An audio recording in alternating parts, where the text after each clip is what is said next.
So, ayan. Ito nga pala yung bag ko. Prada siya. So, ayan.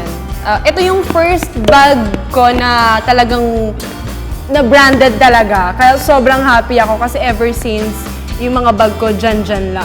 Okay? So, ayun. Ang laman ng aking bag, una, ang aking glasses. Kasi malabo yung mata ko eh. So, kapag wala akong lenses, ito yung ginagamit ko palagi. So, dapat lagi nasa bag ko yan. Pabango. Siyempre, dapat kailangan talaga yan. Lagi kang fresh. Ito, suklay. Siyempre, phone. Nilalagay ko talaga yung phone sa bag ko. Tapos, ito, eyeshadow.